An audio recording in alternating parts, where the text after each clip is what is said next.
ॐ नमश्चण्डिकायै। ॐ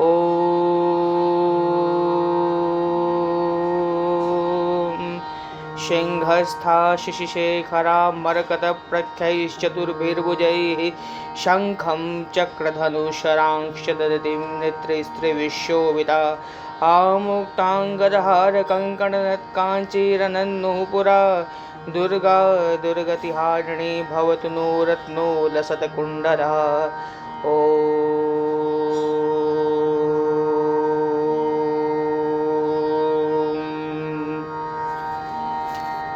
भगवती का विविध बालोचित लीलाओं द्वारा हिमालय तथा मैना को आनंदित करना। देवर्षि नारद द्वारा देवी के महात्म्य का वर्णन। नारद जी बोले, हिमवान के घर में रहती हुई भगवती परमेश्वरी ने लीला पूर्वक योग ध्यान में तत्पर रहने वाले भगवान शिव को पति रूप में किस प्रकार प्राप्त किया। प्रभु, संसार से विरक्त महायोगी भगवान शिव ने परम योग का त्याग करके विवाह करने में अपना मन क्यों प्रवृत्त किया, और उन पार्वती ने कामदेव के शत्रु महादेव के अर्धांग को किस प्रकार प्राप्त किया। महेश्वर, आप यह सब मुझे विस्तार पूर्वक बताइए। मुने, महामते, जो दुर्गा इस जगत को परामाया से मोह में डालती है, उनकी माया को भला कौन जान सकता है। समस्त लोकों का सृजन, पालन तथा संहार करने वाली वह माया स्वरूपिणी दुर्गा है।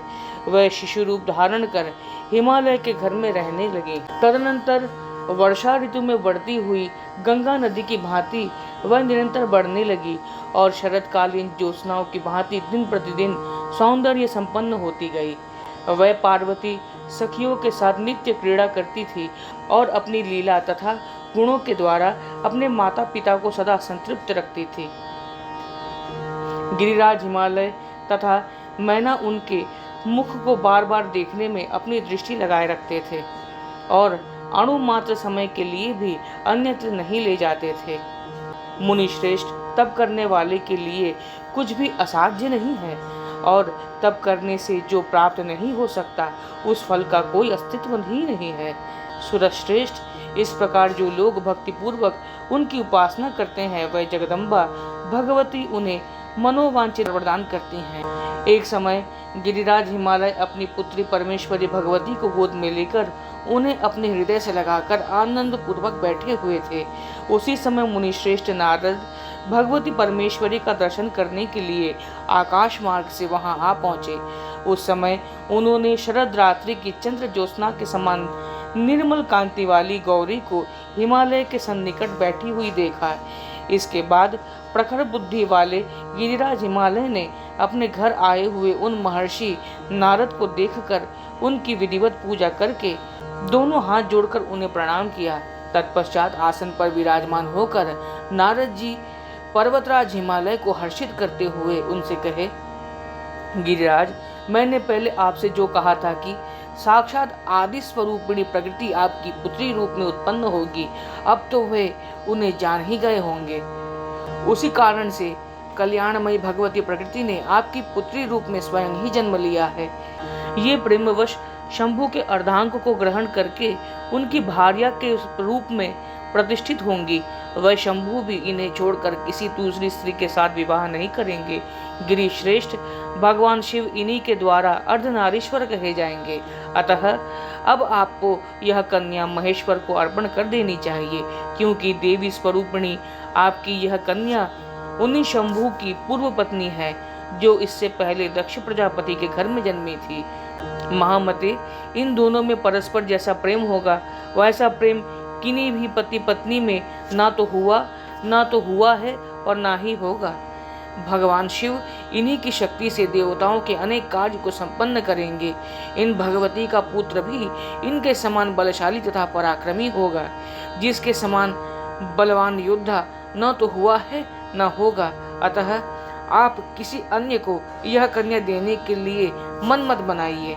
नारद मुनि का यह वचन सुनकर गिरिराज हिमालय ने उनसे कहा, सुना जाता है कि देवताओं के लिए भी अगोचर व महेश्वर अनासक्त तथा महान योगी है।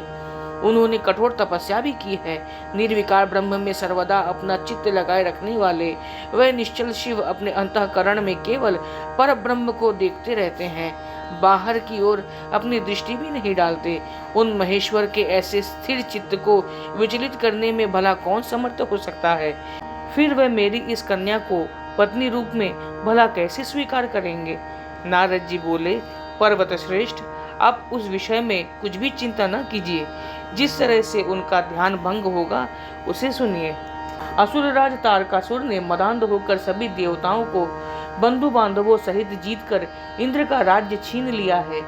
उसी प्रकार वह तारकासुर अन्य देवताओं के भी अधिकार बलपूर्वक छीनकर ब्रह्मा जी के द्वारा दिए गए वर के अनुसार तीनों लोकों का एकमात्र अधिपति बन बैठा है। ब्रह्मा जी ने भगवान शिव के अमित तेजस्वी औरस पुत्र के द्वारा उस दुरात्मा की मृत्यु होना सुनिश्चित कर दिया है।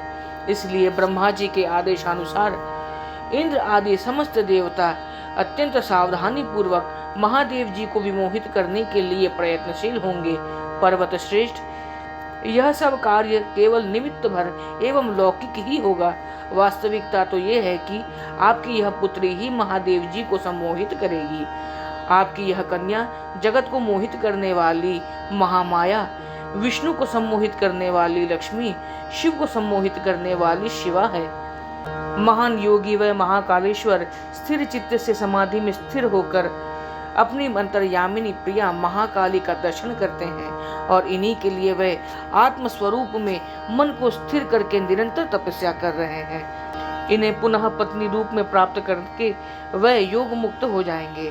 पुनः वे शंकर ध्यान योग के बल से शीघ्र ही यह जानकर कि ये ब्रह्म स्वरूपिणी सनातनी भगवती आपके घर में उत्पन्न हुई है, आपके शिखर पर तप करने के लिए निश्चित रूप से आएंगे। श्री महादेव जी बोले, गिरिराज हिमालय से ऐसा कहकर वह नारद मुनि तत्काल आकाश मार्ग से होते हुए मध्याह्नकालीन सूर्य के समान प्रभाव वाले अपने स्थान के लिए प्रस्थित हो गए। उन मुनि श्रेष्ठ के चले जाने पर मैना के साथ गिरिराज हिमालय ने निश्चित रूप से समझ लिया कि पार्वती पुनः भगवान शंकर की अर्धांगिनी होंगी। मुने इसी बीच भगवान शंकर अपने पुराने स्थान को छोड़कर दुष्कर तपस्या करने के लिए हिमालय पर्वत के शिखर पर चले गए। प्राचीन काल में ब्रह्मलोक से आकर जहाँ स्वयं भगवती गंगा अवतरित हुई थी, वहाँ परम योगी भगवान विश्वेश्वर पूर्ण ब्रह्म के ध्यान परायण होकर समाधि के आनंद में लीन हो गए। उन भगवान शंकर के इस प्रकार ध्यान मग्न हो जाने पर कुछ श्रेष्ठ प्रमथगण वहाँ ध्यान करने लगे, कुछ उनकी सेवा में लग गए, अन्य गण उनकी कुछ दूरी पर स्थित हो गए। प्रमथगण फल पुष्प चुनते हुए और नाचते गाते हुए आपस में उत्सुकता पूर्वक गेरू आदि को बांटकर प्रतिदिन खेलते थे। एक बार सभी गंधर्व और किन्नर भगवान शंकर को आया हुआ देखकर महात्मा गिरिराज से कहने लगे, प्रभु गिरीन्द्र, आपके शिखर पर समस्त प्रमथगणों के साथ भगवान महेश्वर तपस्या करने के लिए आए हैं। चंद्रलेखा को मस्तक पर धारण करने वाले योगी जटाधारी तथा महात्मा वे भगवान शिव उस काल के प्रस्तर नगर के समीप ठहरे हुए हैं। ध्यान निष्ठ और सेवा परायण बहुत से प्रमथगण भी उनके निकट स्थित हैं। उनके अनेक करोड़ों सेवक गण कुछ दूरी पर नाचते गाते खेलते और हंसते रहते हैं। उनमें से कुछ दिगंबर हैं तो कुछ व्याघ्र चर्म पहने हुए रहते हैं। सभी उज्जवल भस्म तथा मस्तक पर जटा मुकुट धारण किए हुए हैं। पर्वतराज भूतनाथ भगवान शंकर का ऐश्वर्य अद्भुत है। महाराज, एक बार आप स्वयं चलकर उन्हें मन भर कर देख लीजिए। पर्वतों के अधिपति हिमवान लोगों की इस बात को सुनकर वहां गए जहां भगवान विश्वेश्वर कठिन तपस्या कर रहे थे। इसके बाद हिमवान ने भक्ति पूर्वक भगवान शंकर की पूजा की। भगवान शंकर ने भी उनकी पूजा आदर के साथ ग्रहण की। तदनंतर विधि पूर्वक पूजित भगवान शंकर ने पर्वतराज को प्रसन्न करते हुए कहा, महाराज, आपके पुण्य में निर्जन शिखर पर समस्त प्रमथगणों के साथ मैं तपस्या करने आया हूँ। पुण्यात्मा गिरिराज, आप अपने राज्य में वैसी व्यवस्था करें जिससे कोई भी व्यक्ति मेरे निकट कभी भी ना आ सके। संसर्ग से तपस्या की हानि होती है, इसलिए भूधर निश्चय ही योगी जन एकांत स्थान पर निवास करते हैं जिससे संग न हो सके। भूधर, आप मुनियों, यक्षों, किन्नरों, देवताओं, राक्षसों और द्विजातियों के आश्रय हैं। धर्मविद, आप सभी के व्यवहार को जानते हैं। महामते, आप धर्मज्ञ हैं। मैं आपसे अधिक क्या कहूँ। वह महेश्वर गिरिराज से इतना कहकर चुप हो गए। उनके स्थिर हो जाने पर गिरिराज ने नम्रता और प्रीति पूर्वक भगवान शिव से कहा, देवादिदेव जगन्नाथ, आप मेरे सौभाग्य से ही यहाँ आए हैं। ब्रह्मादि देवताओं के द्वारा भी मेरे शिखर पर तप करना दुर्लभ है। जगदीश्वर, इस निर्जन स्थान पर आप यथेष्ट तप करने में समर्थ हैं। साक्षात इंद्र भी मेरे समान नहीं है, क्योंकि आप अपने गणों के साथ अपनी अभिलाषा पूर्ण करने के लिए यहाँ पधारे हैं। मैं धन्य हूँ, कृतकृत्य हूँ। इस संसार में मुझसे अधिक कोई भी पुण्यवान नहीं है, क्योंकि भगवान मेरे इस शिखर पर आप तपस्या करने आए हैं। प्रभु, आपके निकट यहाँ कोई भी व्यक्ति नहीं आएगा। महादेव, आप यहाँ एकांत में इच्छा अनुसार तप करें। गिरिराज इस प्रकार कहकर अपने भवन में चले गए। हिमालय ने अपने अधीनस्थ जनों तथा जनपद में रहने वाले अन्य निवासियों को बुलाकर बारंबार अनुशासित करते हुए आज्ञा दी कि जिस शिखर पर गंगा का अवतरण हुआ है वह स्थान भगवान महेश्वर का है। मेरी आज्ञा के बिना किसी विशिष्ट व्यक्ति को वहां जाने की आज्ञा नहीं है। यदि मेरी आज्ञा का उल्लंघन करके कोई भी व्यक्ति वहां जाएगा तो वह निश्चय ही दंड का भागी होगा और वध के योग्य होगा। उनकी इस आज्ञा से भयभीत देवता, गंधर्व, किन्नर, पिशाच, यक्ष, राक्षस, मनुष्य तथा पशु हिमालय के उस भूभाग पर नहीं जाते थे जहां पर भगवान चंद्रशेखर विराजमान है। वह महान तपस्वी महायोगी उस निर्जन स्थान पर उग्र तपस्या करने लगे। मनोहर अंगों से युक्त सुमुखी पार्वती भी अपने पिता के घर में दिन प्रतिदिन बढ़ती हुई विवाह के योग्य हो गई। नारद जी के वाक्य का स्मरण करके महामती पर्वतराज हिमवान ने निश्चित रहते हुए पार्वती के विवाह के प्रति कोई चेष्टा नहीं की। तब एक दिन जगन्माता पार्वती ने स्वयं ही अपने माता पिता से कहा, मैं तपस्या करने के लिए भगवान शंकर के समीप जाऊंगी। जब काम मोहित ब्रह्मा अपनी पुत्री संध्या को धर्षित करने के लिए उद्यत हुए, उसी समय आकाश में स्थित भगवान शंकर संसार के स्वामी उन पितामह ब्रह्मा को बार बार धिक्कारने लगे। तब लज्जित होकर ब्रह्मा म्लान मुख हो गए। वह संसार को मोहित करने वाली मुझ शिवा की तपपूर्वक आराधना करने लगे। तदनंतर मेरे प्रसन्न होने पर उन्होंने मनो अभिलषित वर मांगा। पितामह ब्रह्मा वही मुझसे बोले कि माता, आप मनोहर रूप धारण करके संसार से विमुख हुए प्रभु महादेव को मोहित करें। आपको छोड़कर उनके मन को आकर्षित करने वाला अन्य कोई नहीं हो सकता, इसलिए आप अवतार लेकर भगवान शंकर को मोहित करने वाले होवे। स्त्री प्राप्ति की मेरी इच्छा मात्र को देखकर भगवान शंकर ने मेरी निंदा की। उसी से मैं लज्जित और दुखी होकर आपके आश्रय में आया हूँ। इसलिए आप मुझे अनुग्रहित करें और भगवान शंकर को मोहित करें। जब वे भगवान शंकर सभी प्रकार के संग का परित्याग कर एकांत में निवास करेंगे, उसी समय आप इच्छानुकूल रूप धारण कर उन भगवान शंकर को मोहित करेंगी। इस प्रकार ब्रह्मा का संभाषण और याचना सुनकर उनकी तपस्या से संतुष्ट होकर मैंने उनकी बात पूर्व में ही मान ली थी। इसलिए दक्ष के घर में सती के रूप में जन्म लेकर मैंने एक बार उन्हें उसी प्रकार मोहित किया था जिस प्रकार सामान्य पुरुष को कोई सुंदर स्त्री मोहित करती है। प्रजापति दक्ष के पुण्य नष्ट हो जाने पर आप दोनों ने मेरी उपासना की थी। तब दक्ष के घर से मुझ शिव प्रिया ने आपके घर में जन्म लिया। वह परमेश्वर भगवान शंकर भी सती विरह से पीड़ित होकर मुझे ही प्राप्त करने के लिए दीर्घ काल से तप कर रहे हैं। मैं उनको वचन दे चुकी हूँ, अतः पुनः उनको ही पति रूप में प्राप्त करूंगी। इसलिए मैं वहां जाऊंगी जहां भगवान चंद्रशेखर संपूर्ण प्रमथ गणों के साथ निर्जन स्थान पर तपस्या में संलग्न है, जहां स्थित होकर मैं भगवान शंकर को उसी प्रकार मोहित करूंगी कि तपस्या का परित्याग करके वह मुझे पत्नी के रूप में अंगीकार करे। मुनि श्रेष्ठ, इस प्रकार उनकी प्रार्थना पूर्ण वाणी को सुनकर और देवर्षि नारद द्वारा कही गई बात को संस्मरण कर महामती गिरिराज हिमालय ने अपनी पुत्री को भगवान शंकर के समीप ले जाने के लिए सहसा मन बना लिया।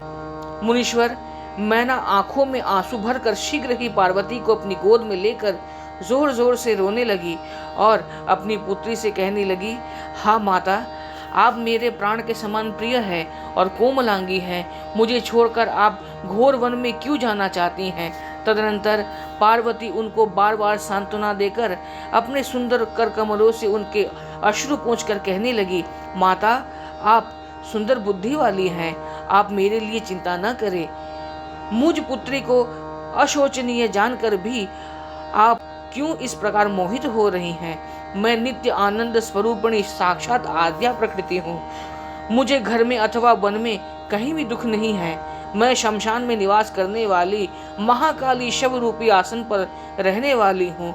माता, मुझे किसी भी निर्जन स्थान में भय नहीं है, आप निश्चिंत रहे। मैं निश्चित ही उन महादेव को मोहित करके पुनः घर आती हूँ और उन शंभु को पति के रूप में प्राप्त कर भगवान शंकर के पास चली जाऊंगी। मैना पार्वती का महान भय देने वाला यह वचन सुनकर आश्चर्यचकित होकर उमा इस प्रकार बोली। इससे उनका नाम उमा प्रसिद्ध हो गया। तदनंतर मैना गिरिराज हिमालय से बोली कि यदि मेरी पुत्री भगवान शंकर के समीप जाएगी तो उसके साथ ये दोनों सखियां भी जाएंगी और ये दोनों फल पुष्पों से इनकी सहायता करेंगी। गिरिराज हिमालय सुमेरु पुत्री मैना के इस वचन को सुनकर उन दोनों सखियों के साथ अपनी पुत्री उमा को श्री विश्वनाथ के समीप ले गए। मुने सभी देवगण गिरिराज के इस कार्य को देखकर हर्ष से युक्त हो गए और वे सभी भगवान शंकर के कानन में पुष्प वृष्टि करने लगे। ओम नमः चंडिकाय।